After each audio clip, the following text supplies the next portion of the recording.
Good morning or afternoon, everyone, depending on where you are. Thank you for joining us today. It looks like we're right about 1 minute past the hour, so I just want to do one quick sound and video check before we formally get started here. Can you let me know how the sound is now that we've gone live and broadcasted here? I don't know, maybe Andrew, if you want to give that a thumbs up. And then Brandon, can you hear me pretty well? I know we can see you there, buddy. Good morning or afternoon. Definitely afternoon here on the East Coast. Yeah, it's 10 o'clock in the morning here, so I always try to use both greetings.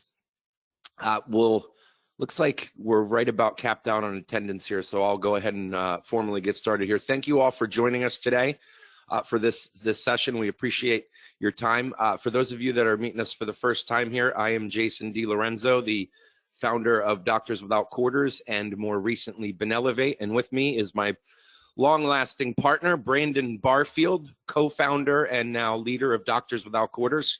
How you doing, Brandon? Good. Yeah, going back all the way back to 2011. We've been doing these sessions together over a decade. This action in 2011. That's right.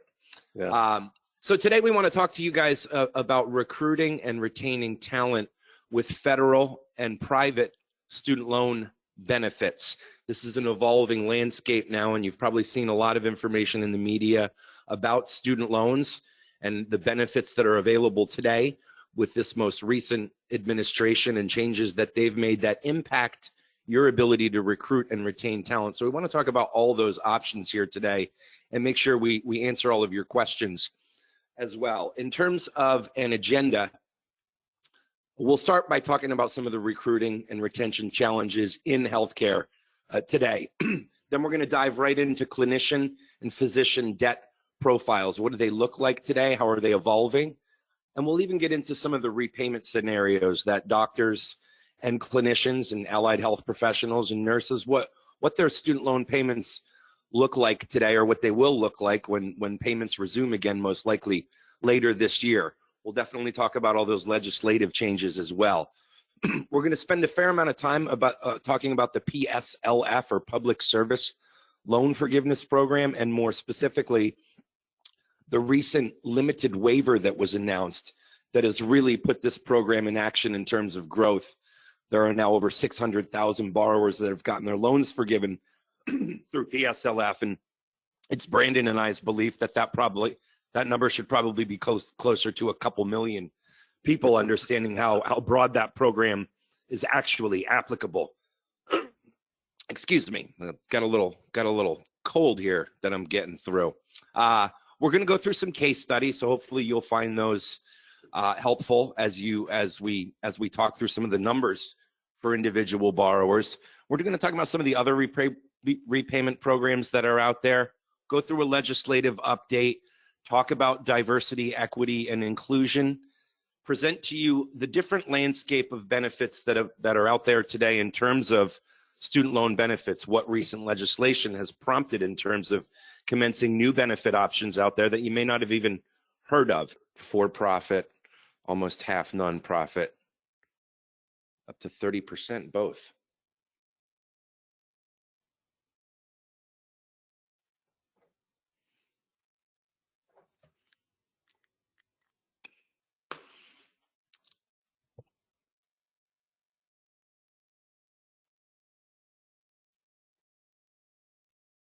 For feedback, my organization isn't a hospital, but we hire physicians. Okay, perfect. Thank you for sharing.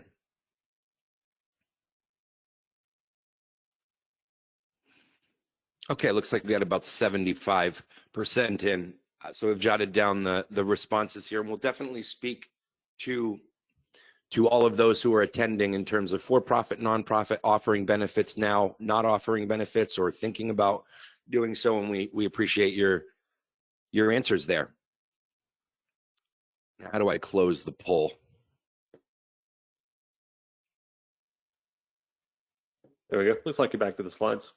Back to it. Excellent. Okay, I'm going to go ahead and I'm going to turn my camera off now. So wave bye-bye. Brandon, go ahead, and you're looking good there, buddy. You keep it going there.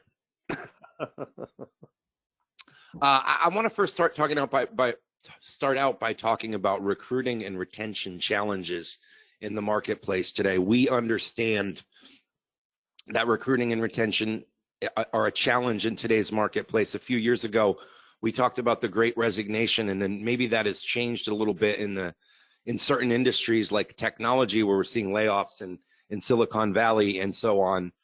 In the medical space, recruiting and retention do remain a challenge. You know, some of the last data that we've looked at indicated that 1 in 5 doctors plan on leaving the profession in 2 years. Nursing, we know, has issues with turnover and recruiting. And this elevated level of turnover requires attention towards early career providers coming out of school and changing jobs, and oftentimes student loan debt. In fact, in most cases, student loan debt is their biggest financial concern. A study done by NASFA recently also suggested that millennials want more student loan assistance. Sometimes this assistance can come directly from the government or as a federal subsidy by working for you. And we want to make sure that you're taking advantage of that whenever possible, because that doesn't come off of your balance sheet. And so if we talk about their existing issues with recruiting and retention in the marketplace, we also have historically high levels of federal student loan debt. And Brandon, if you want to talk about this here, as you've been speaking in medical schools here for the past couple of months, almost daily now, correct?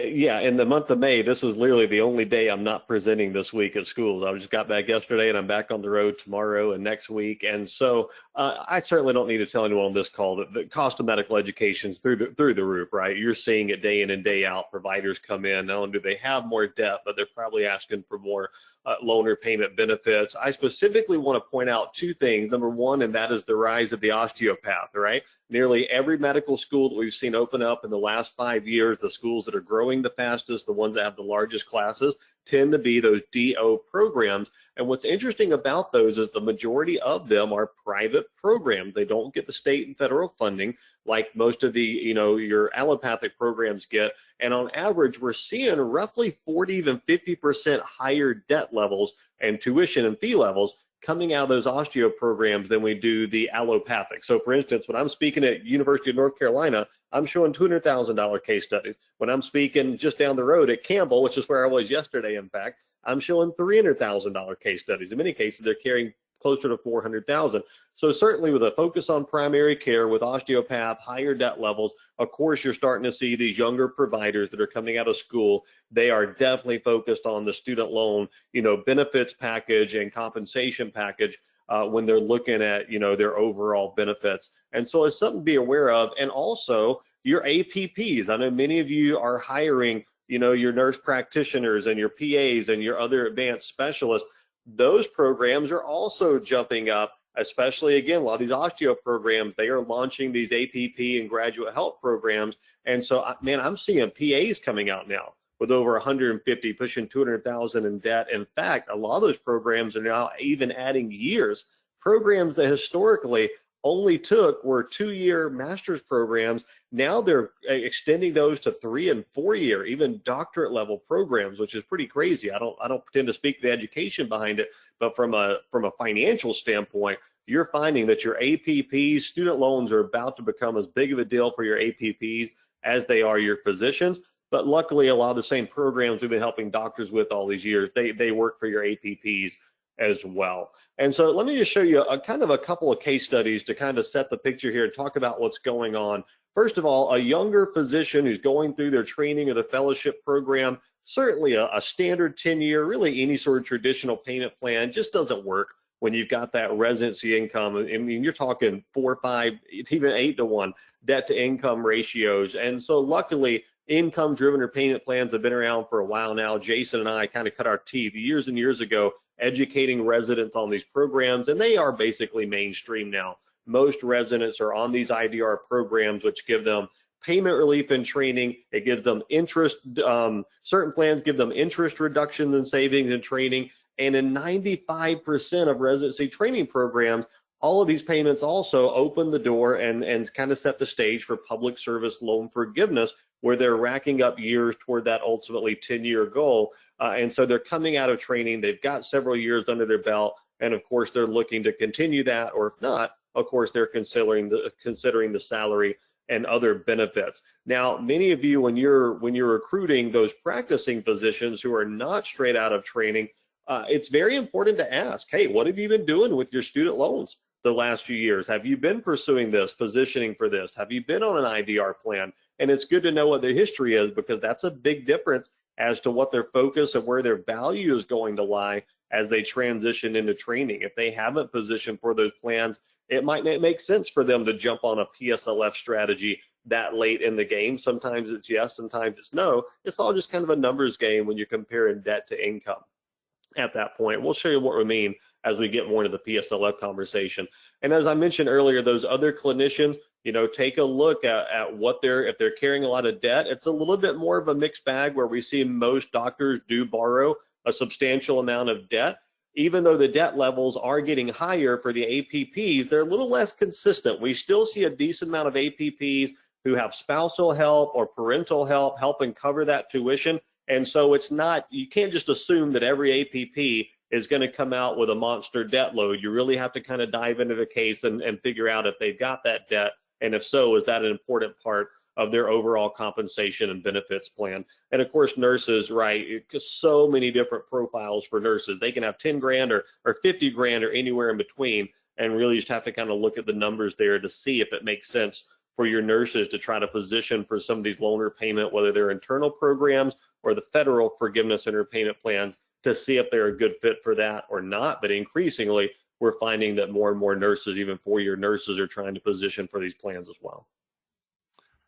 Thanks, Brandon. Yeah, I've even seen some nurses who have over $100,000 of federal student loan debt. Not the norm, but I've seen that. There's some programs, like you said, that are more expensive than others, and that exists in nursing as well.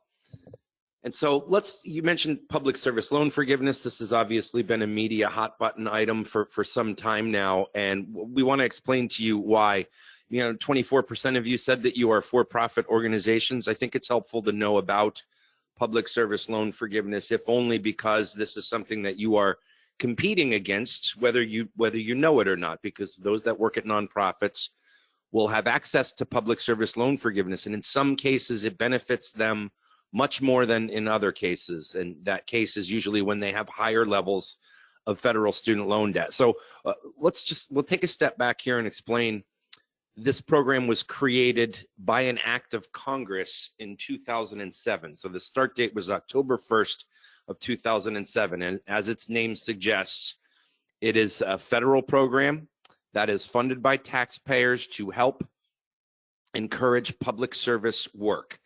And to qualify for it, you need to make 10 years of qualifying payments while working for a qualifying organization on qualifying loans. So I'll get into the details of that. We're not going to go too deep here, but suffice it to say, any employment with a federal, state, or local government or agency, or any employment with any 501c3 nonprofit organization counts. So that means that teaching hospitals 90+% of the time qualify. So you have people coming to you that have completed whatever their training is, residency plus fellowship, up to 7 or 8 or more years, is likely done in a public service loan forgiveness environment. Therefore, they have that number of years towards the 10 required done towards PSLF. So when we see the case studies here, you'll see how substantial the savings can be.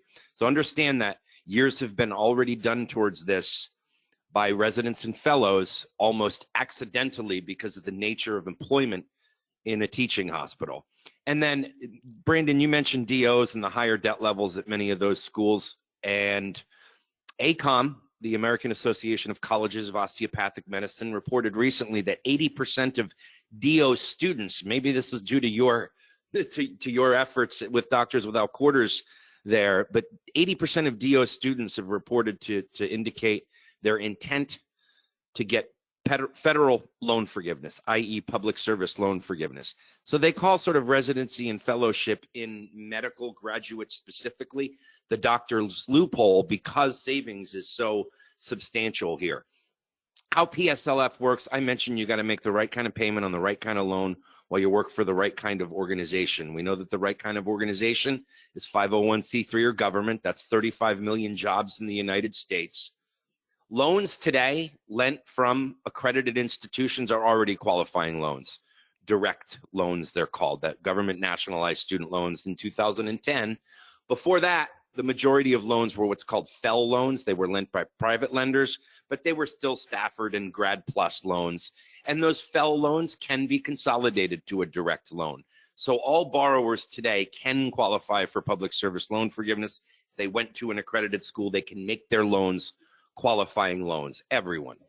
And then a qualifying repayment plan is, as Brandon talked about, an income-driven repayment plan. Interestingly, if you didn't already know this, the CARES Act halted interest accrual and any required payments on federal student loans a little over 3 years ago, March of 2020. No student loan borrower, 44 million borrowers in the United States, have had a student loan payment in over 3 years. Now that is scheduled to end later this year. And that time spent in the CARES Act payment halt counts towards public service loan forgiveness for all borrowers that are working in qualifying environments, including for you if you're representing a nonprofit. That means borrowers have made no payments on federal student loans during their residency, during their fellowship for the past 3 years, and they're coming to you with X number of years left to achieve public service loan forgiveness, and they've made no payments so far. And so the opportunity for PSLF is more substantial because of this payment halt than it's ever been. Again, a qualifying employer is any federal, state, or local government or agency.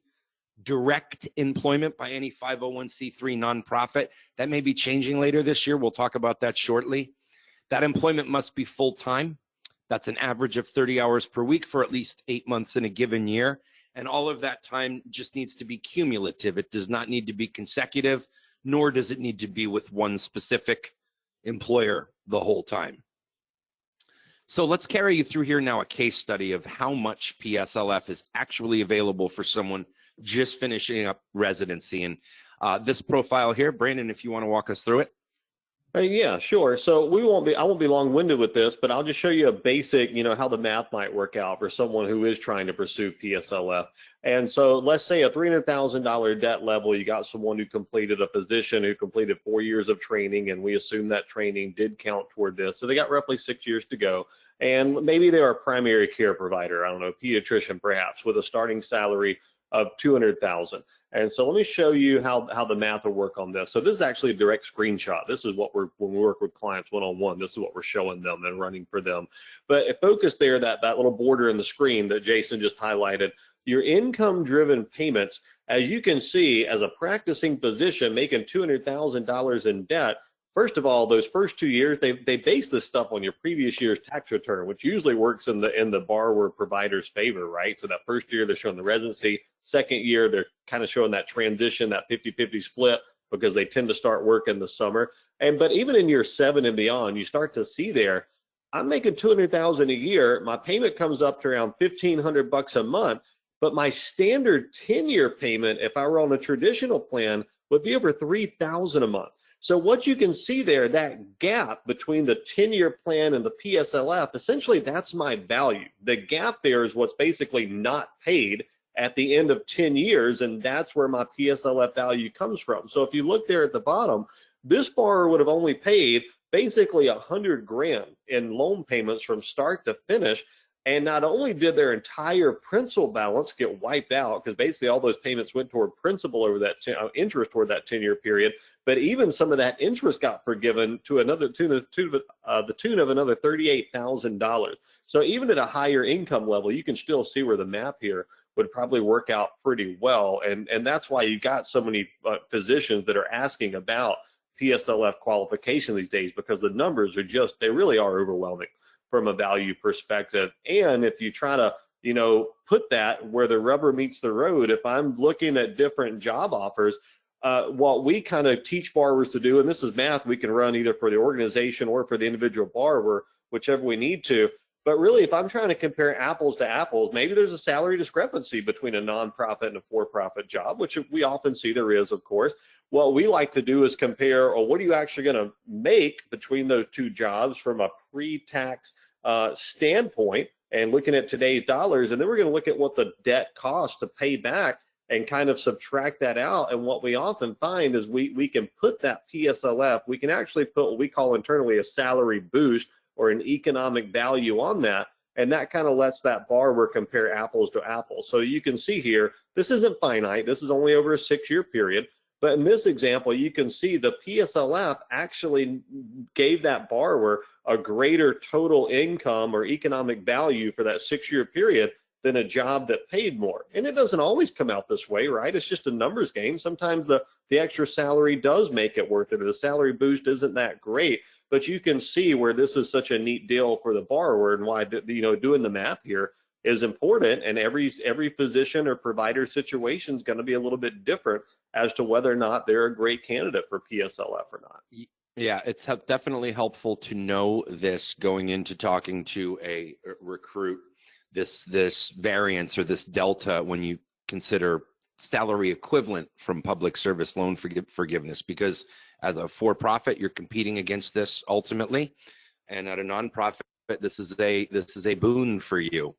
It's also interesting to note, if that wasn't clear in Brandon's demo there, that out-of-pocket payments for that entire 10-year period for that borrower were $96,000. Income-driven repayment programs don't discriminate. You make payments based on your income. So you're going to pay $96,000 in that case study, whether you had $50,000 of student loan debt or you had $450,000 of student loan debt. There's no benefit to the individual who has a really low debt level, and there's game-changing career decision-making sort of impact when it comes to the higher debt level. So those with higher debt levels may even be making career decisions based on the availability of this, and it's certainly helpful for you to know that. Public service loan forgiveness went through a lot of challenges years ago. If we think about a program that was created by Congress in 2007, 2017 would mark the 10-year anniversary of this, and the marketplace went to the Department of Education and said, all right, let's see all this loan forgiveness that you promised. 99% of applications had been denied because, as I mentioned before, those FFEL loans from before 2010, before the Department of Education became everyone's lender, weren't eligible for PSLF unless they got consolidated. Borrowers can still do that today, but this 10-year mark, the majority of loans were FFEL loans. They weren't eligible for PSLF, so applications were getting denied. And as Brandon and I mentioned, we didn't really start teaching income-driven repayment plans and these kinds of best practices and newer legislation till 2011. And that's when really schools started to grasp onto this and start teaching it. So the 10-year anniversary of mass adoption of these programs wasn't really until 2010, 2011, and 2012. So we didn't expect that there would be a lot of loan forgiveness, but the PSLF program got blasted in the media for being ultimately a failure. And then in October of 2021, the Biden administration announced what's called the PSLF waiver. I'm not going to bore you with a lot of details here. I do want to give you one case study example that represents a short-term opportunity that may impact some of the people that you're recruiting.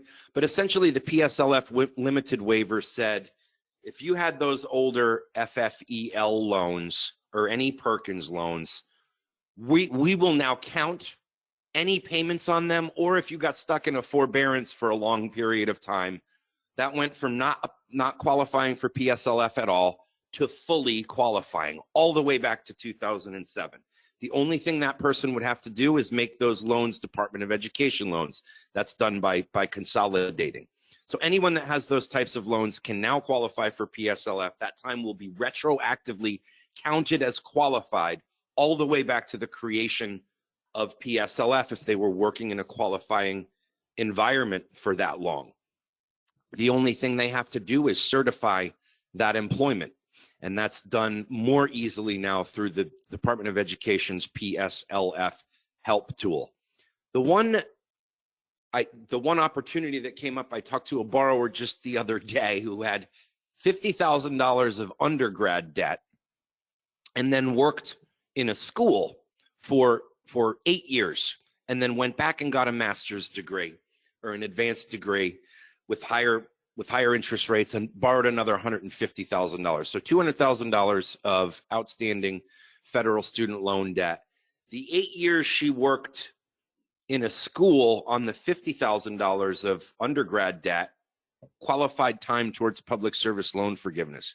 When she consolidated her grad school debt in with the undergrad debt, creating one single consolidated $200,000 loan, and then she's been working in public service for the last 4 years, meaning 12 total years done towards PSLF. The consolidation loan was eligible to apply the highest number of payments on any loan to the new consolidated loan. So 10 years became qualified and complete on the new consolidation loan for $200,000, and she became immediately eligible for all of that to be forgiven. You have a lot of practitioners who potentially did undergrad, worked for a few years, and then got an advanced degree. They should be taking advantage of that opportunity today if they're, and a lot of folks don't know about it. Brandon, do you have anything to add to that? That's probably the greatest case study for the waiver beyond the 600,000 now people that have gotten their loans forgiven, in some cases even refunds.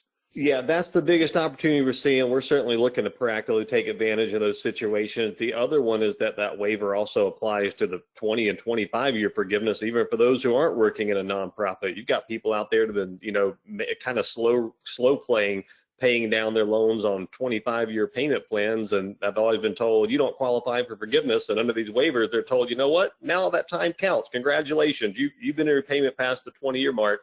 Here's your loan forgiveness. And under current legislation, there's no taxes either. And so even some borrowers are benefiting from those sort of plans. So it's a pretty neat time right now. A lot of people are getting forgiveness who weren't even expecting it. So just the numbers in terms of how PSLF has grown due to the waiver and just due to organic growth, because we had, there were 1.3 million people participating in this program even 2-3 years ago. It had gotten to critical mass in terms of participation, but forgiveness was harder to come by until recently. So now, before that waiver was announced, about 16,000 people had gotten full tax-free loan forgiveness. Now the number's over 600,000, and it's $42 billion. And in the next year or so, we expect this to exceed 1 million borrowers and approach even upwards of $100 billion. This tide has turned, and it's going to exponentially grow here in the coming years. Brandon, why don't you cover, so we talked about public service loan forgiveness, which serves as sort of a backstop after the 10 years of employment that's qualified to forgive outstanding balances with no tax liability and no limit. But there are other programs out there as well that you may qualify for, and that may even be able to be used in conjunction with public service loan forgiveness. Yeah, I'll talk about NHSC and I'll talk about the Nurse Forgiveness Corps kind of together. They're two different programs, but they're very similar. NIH is very similar as well.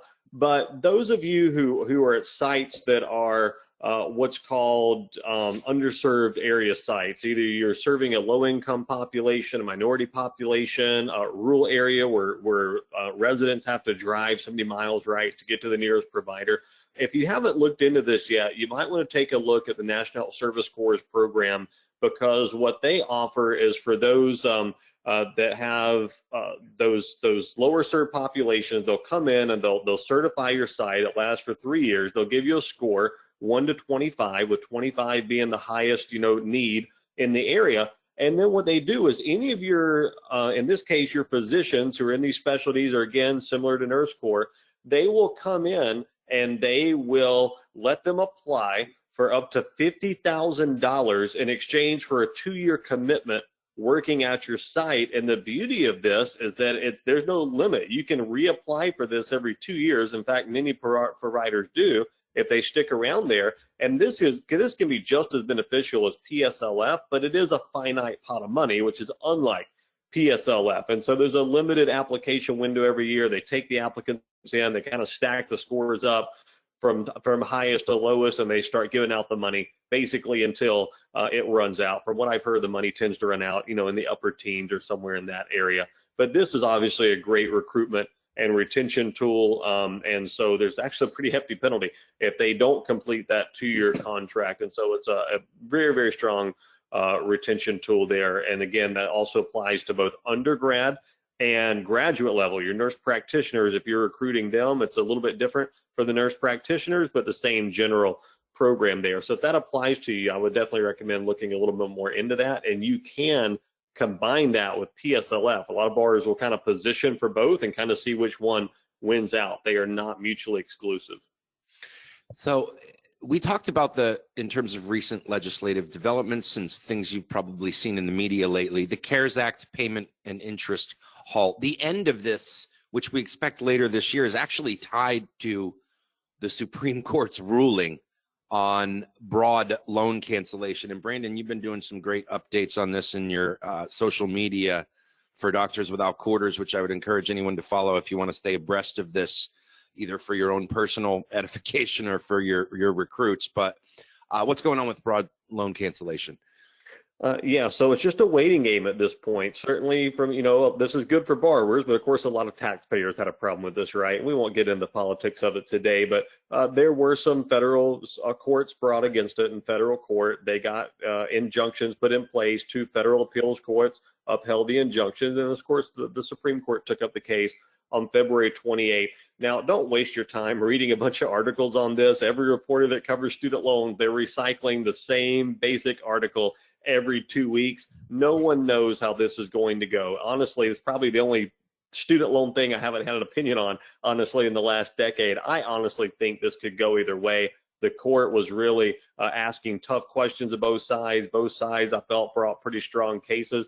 I really think it's a 50-50 chance either way. And depending on how the court decides, I think if President Biden does not get his way on this, we're going to see other initiatives kind of fast forwarded about, improving the income-driven repayment plans and making the payments even lower than they already are and things of that nature. So I think that case is going to impact a lot of other cases, especially, again, the end of that CARES Act. So the expectation is that once the Supreme Court rules on this, yes or no, as you suggested, 60 days after that, borrowers will be expected to go into repayment. The expiration date on that is July 1st of this year. So 60 days after that would be September 1st is when we're expecting repayment to resume as of now. There are also other improvements announced and expected. For PSLF specifically, now the employment certification forms can be done digitally. That makes this administratively less cumbersome, easier to do because electronic signatures mean you don't have to print, sign, scan, fax, print, sign, scan, fax. That cumbersome process that was required before. The definition of full-time here is changing. The letter of the law now states that it's an average of 30 hours per week for at least 8 months in a given year. I think I mentioned that. But if you as an employer have a different definition for full-time and say you're employing someone at 0.9 FTE, but they're working 32 hours a week, technically under the letter of law today, that does not qualify for PSLF. Come July, we expect it to, meaning the Department of Education's definition that I read will apply no matter what the employer definition is. They're also starting to credit late or partial or lump sum payments towards PSLF. That was a problem for some borrowers before.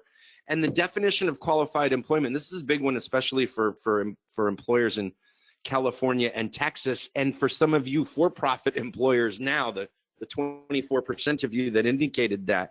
If you're hiring independent contractors or from for-profit practices that are contracted with nonprofit hospitals or employers, and those physicians or those practitioners are working in an environment that defines public service by the letter of this program, that may now qualify for public service loan forgiveness. So we're keeping borrowers abreast of that. I don't know if you have any new information on that, Brandon. That's my elevator pitch on the summary of independent contractors and for-profit employers working in public service may have this accessible to them starting later this year. No, and they need to roll out some more information on this. So even in the Texas and California situations, it says that, in specific instances, so I don't think it's going to be a blanket rule where every contractor would now qualify. But they need to at least more clarity on that, because that's a pretty big deal. And as far as others in other states hiring nonprofits, hiring contractors, they say they're going to release a separate ruling on this. Now that's a big deal. Again, PSLF was written and protected by Congress, so they are kind of limited as to what they can do at the administrative level to change or loosen up the rules of this program. But the fact that they're even having this conversation, I think, is huge for physicians right now, because they are hearing the complaints here and they're trying to find, basically legal workarounds to let more providers take advantage of that. So it's an exciting development either way. Yeah, in this proposal, California and Texas hospitals are referenced as a reason for that. So I imagine that there's some lobbying happening at the level of Kaiser and larger hospital systems in those states who are at a competitive disadvantage because they don't have this accessible to them. The nice thing is that I know the Kaisers of the world, they pay pretty good. And so long term, that still might, it depends on, there's more things than just loan forgiveness that would influence decisions, but that is increasingly becoming a deciding factor. So this is as you said, an exciting development. And of course, there's the one-time account adjustment for those who are in these income-driven plans that may get automatic credit towards longer-term payments for forgiveness.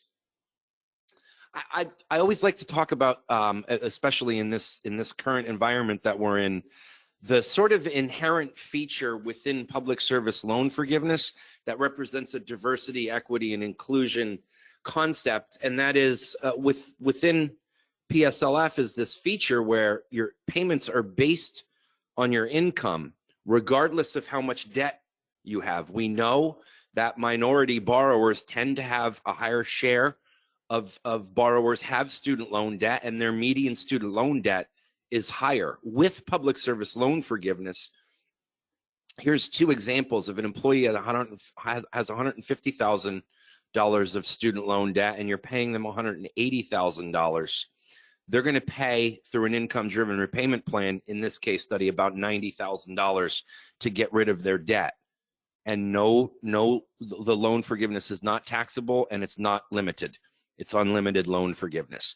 The borrower who had $300,000 in student loan debt, assuming they're making the same level of salary, will be making also income-driven payments to the tune of $90,000, and that entire $300,000 will be forgiven. So their cost to eliminate any level of debt here is the same. I think that's a really interesting feature inherent within PSLF that it's worth noting. Brandon, I'll have you talk about the refinancing marketplace, because I know you still are working with some doctors who are transitioning to for-profit roles, and they're able to lower their rates a little bit, but that market has obviously been squeezed a little bit because of what's happened in the economy, namely the rising of interest rates over the past year and the Fed interest rate raises. Yeah, I have to shake my head every time I see the headline that the Fed has yet again raised rates. So we won't get into a discussion on fiscal policy today, but needless to say, the Fed has been trying to fight inflation, and the main way they're doing that is by raising interest rates in the private market, which absolutely impacts refinancing. So if you're not familiar with refinancing, for a provider who's ultimately not pursuing forgiveness for one reason or another, usually the next best option that we've seen, even if you're helping them pay down their debt over time, is usually to refinance that loan, kind of like you refinance a house, right, to get a better interest rate. And but unlike your mortgage, there's no fees attached with this. There's no points. There's no break-even number of years. Even if they can drop their interest rate from, say, 6% federal to a 5.5% private, that is a fee-free transaction. That is guaranteed money back in their pocket, and that's guaranteed savings. And so we have seen some systems that have partnered with individual lenders over the years. These lenders have their own outside sales teams and whatnot. I would actually discourage you from doing that. And the reason is that even if they say offer your employees a 0.25% rate discount, we have seen that these lenders come and go, the king of the hill or so on and so forth, rises and falls. There's never one lender that's consistently demonstrating the best rates. And so what we like to do is serve as a broker for these borrowers and an advocate in the marketplace, and shop around nearly all of the lenders that offer this sort of service to shop around and see who's got the best deals and help these borrowers through this process. This is actually something we do at no cost. The lenders pay us a door opener finder's fee. We disclose that. That's no secret. But it's really a great way to help these borrowers save money, and for you systems who don't qualify for forgiveness and you're having to compete against PSLF, at least offering that you can help with this, and you're trying to help your borrowers save money, or combining this with your own internal loaner payment, benefits program. That is a great way to not only save them money, to save you money as well. And Brandon, is it safe to say that 4.5% is, I know some of the lenders are advertising floors that low for fixed rates, 4.5% is still achievable in some cases? Yeah, on the more aggressive 5-year terms, which is as short as you can do it, the lenders are working hard to stay below those average federal rates, which are about 5.5%, 6%. But once you get to longer terms, 10, 15, 20 years, right now, on average, they're higher than the federal rate. So right now, we're kind of seeing a lull in the market where not a lot of borrowers will be refinancing, even if the CARES Act weren't in effect. But that's going to change. Rates coming, they go up and they go down. That's just the nature of finance. So it's a short-term pause. It doesn't negate the long-term potential here. So when rates went up over the past year based on Fed raises, that also raises the interest rates on federal student loans. They're tied to the interest rate environment, the 10-year U.S. Treasury, and so Grad Plus loans for borrowers today are being issued at over 7%. So there's still an opportunity here, but it's hard to compete with free. And that's the other issue in the CARES Act, that 0% interest and payments doesn't really make refinancing attractive, or you'd have to take on any interest rate, right? Yeah, Jason, I'm glad you said that, because I think it's here in the next week or two that the 10-year T-bill auction for May, which is what they use to determine what rates are going to be for student loans for the next year, that's happening here in the next couple of weeks. And I'm very interested to see how high that. We know it's going to be high, but how high, I'm very interested to see. Unless Biden steps in and adjusts this in some way, the Grad Plus loan will be in the 8s on July 1st. Yeah, that's going to happen, unless through legislation or through administrative measures that's changed. So that's something to potentially look forward to or expect.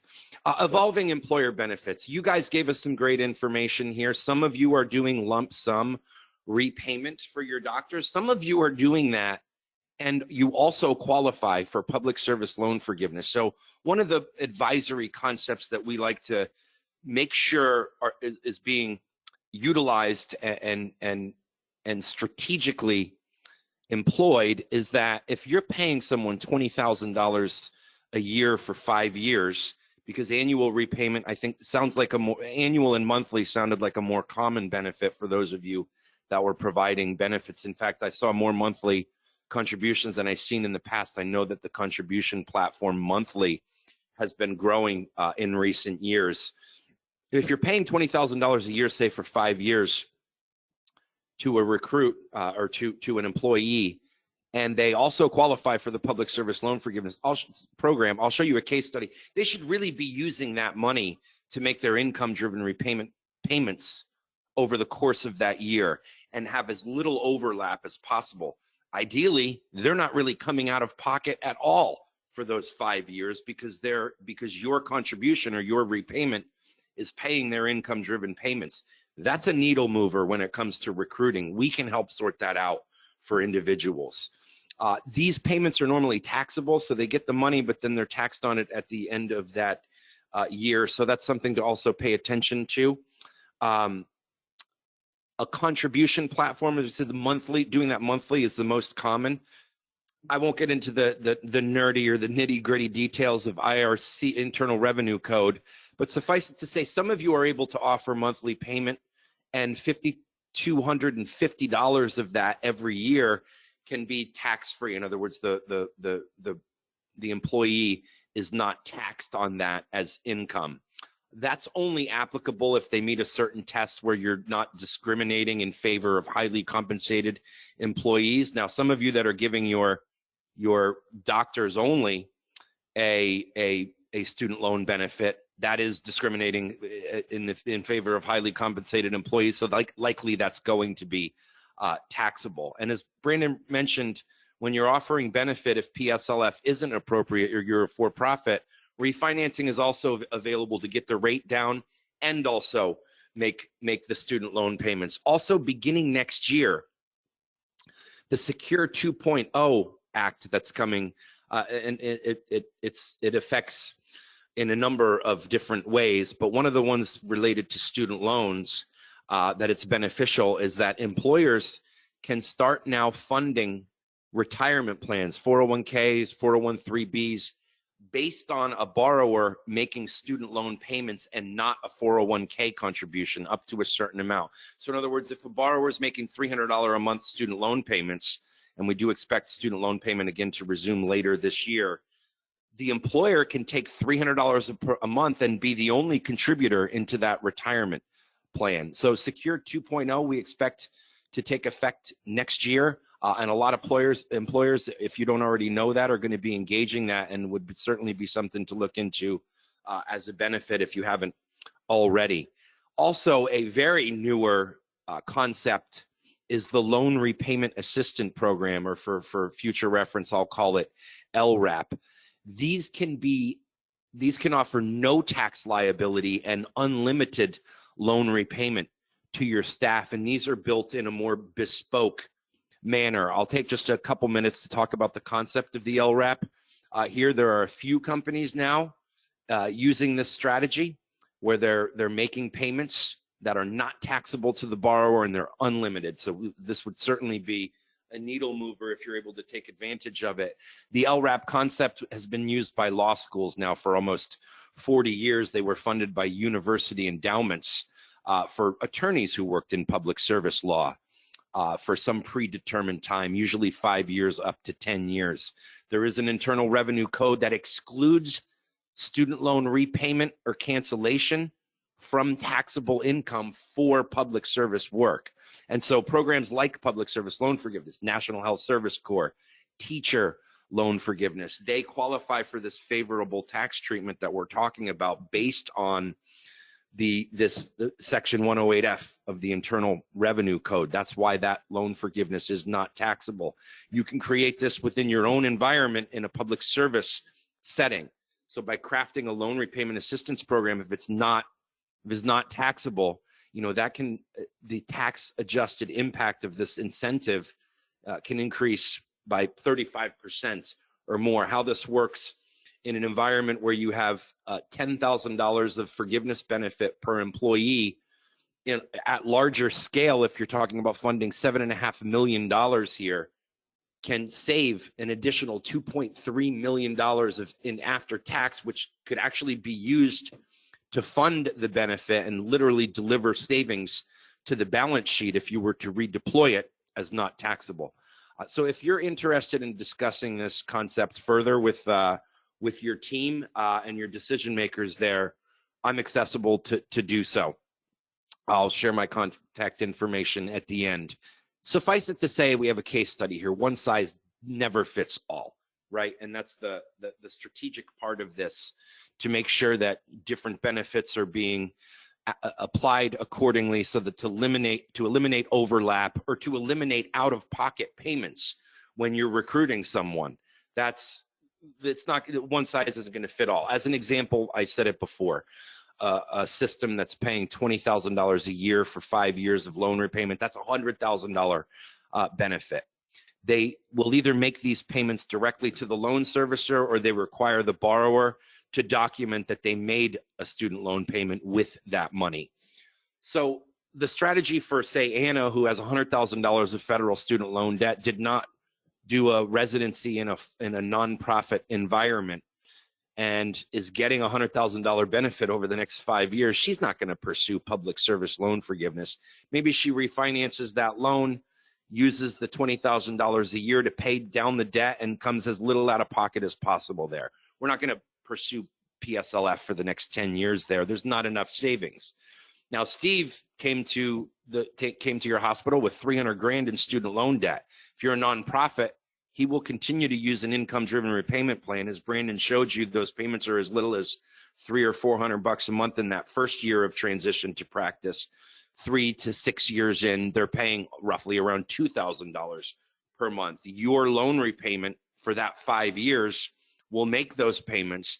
they're virtually coming out of pocket not at all to achieve tax-free loan forgiveness at that 10-year mark through PSLF. So we want to make sure that the recipients of these benefits are applying them appropriately to come as little out of pocket as possible.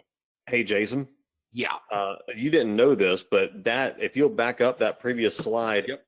We've got a new hospital system client that engaged us this year. They've got almost this exact same program, except it's not a straight up loaner payment of 20K. It's a payment reimbursement of 20K, or a match rather, that goes directly to the lender. And so what's happening is that first year, that provider, they're making all their payments out of pocket, and then they submit that statement, and a month later on their anniversary date, the lender turns around and pays that exact same amount in a lump sum, the hospital does, to the lender.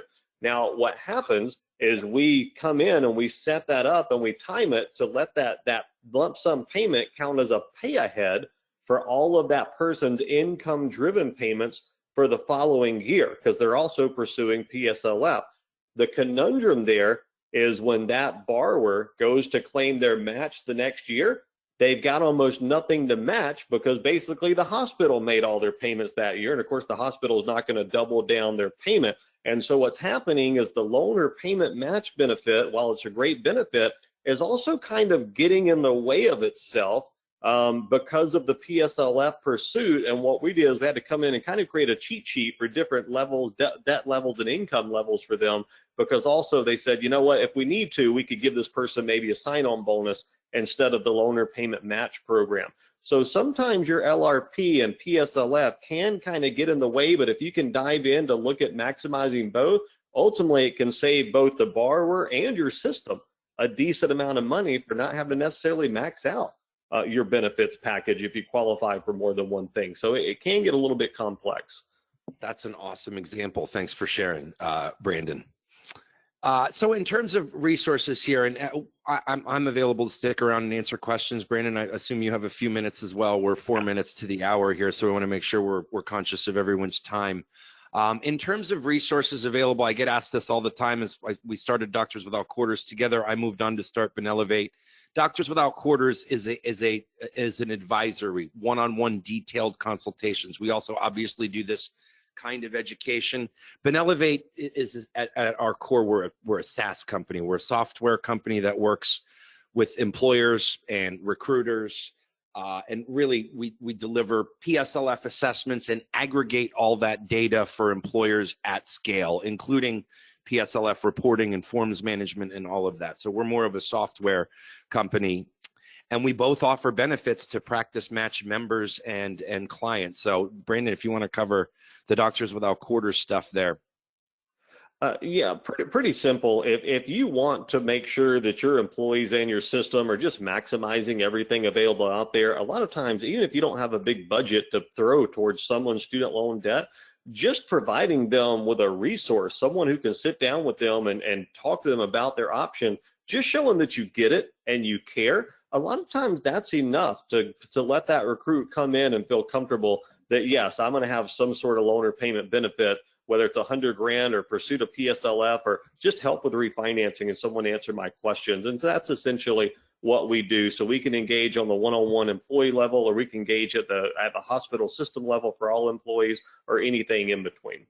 The advisors at Doctors Without Quarters have worked at the loan servicers in past years. That we've got the knowledge base that exists there, and navigating virtually any issue that a borrower has with student loans is easily addressed by the DWOQ team. So thanks, Brandon. And then for we have a free benefit available from Benelevate that exists now actually on the Practice Match website here, if I'm continuing to share my screen here. If you want to find out quickly if someone is a PSLF candidate, on your career resources page here at Practice Match, here I'm just putting in my own interest. Let's say you've got someone transitioning to practice with a $250,000 income. They have $200,000 in student loans. That interest rate we know is about 6%. Let's say they have a family size of 3. They have made eligible payments towards PSLF. It's 4 years in residence, residency, or 48 payments in this case. So we quickly calculate, are you a PSLF candidate or not? In this case, their estimated savings is about $127,000. So you can use this calculator for free here if you're trying to figure out if someone is a PSLF candidate or not. And then we also have an enterprise platform where we, as I mentioned before, aggregate PSLF reporting, forms management, and provide assessments. I'm also available to talk about that tax-advantaged LRAP offering. And I think that's about it. I'm seeing that if there's some questions here, definitely happy to answer some questions. I don't know if Andrew, you I see the question mark lit up here, and so I don't know how to get in there. But if somebody wants to read the questions, I'm happy to help out.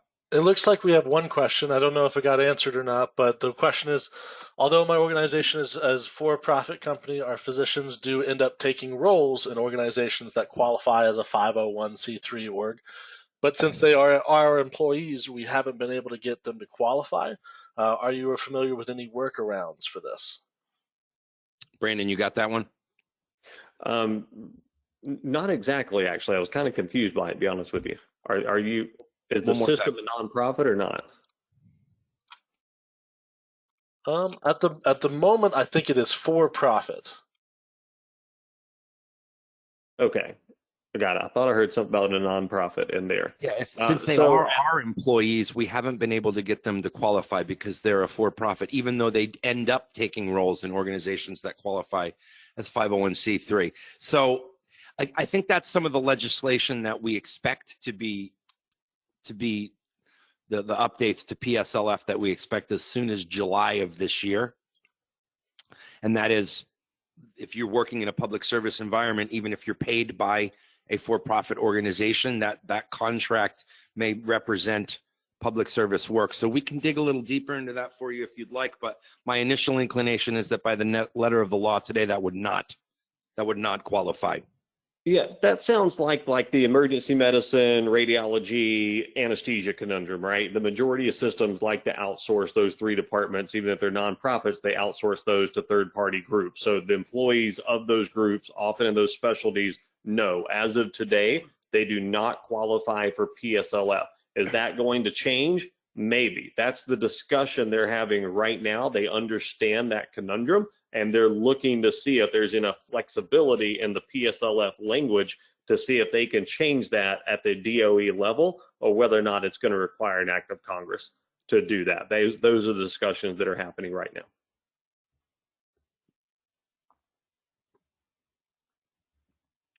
Perfect. Sounds great. And at the moment, I don't see any other chats or questions.